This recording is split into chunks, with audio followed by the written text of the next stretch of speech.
ഓരോ ദിനവും വിശുദ്ധ കുർബാന സ്വീകരിക്കുമ്പോൾ നമ്മുടെ ജീവിതത്തിൽ ഒത്തിരിയേറെ ഫലങ്ങൾ രൂഢമൂലമാകുന്നു. അവ ഇപ്രകാരമാണ്: ദൈവവുമായുള്ള ഐക്യം നമ്മുടെ ജീവിതത്തിലുണ്ടാകുന്നു. ഈശോയുടെയും പരിശുദ്ധ അമ്മയുടെയും അടുത്ത ബന്ധുക്കളും വീട്ടുകാരുമായി നാം മാറുന്നു. അവിടുത്തെ വ്യക്തിത്വ മനോഭാവങ്ങൾ നമ്മുടെ ജീവിതത്തിലേക്ക് കടന്നു വരുന്നു. പരിശുദ്ധാത്മാവിൻ്റെ ആവാസം നമ്മുടെ ജീവിതത്തിലുണ്ടാകുന്നു. ഈശോയുമായുള്ള ഒരു ഐക്യം നമ്മുടെ ജീവിതത്തിലുളവാകുന്നു. ഒത്തിരിയേറെ നാളുകളായി പ്രാർത്ഥിച്ചുകൊണ്ടിരുന്ന ഒരനുഗ്രഹം നമ്മുടെ ജീവിതത്തിൽ സാധ്യമായി കിട്ടുന്നു.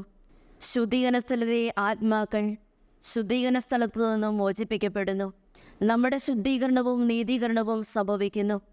നമ്മുടെ ജീവിതം ഈശോയുടേത് മാത്രമായി മാറുന്നു.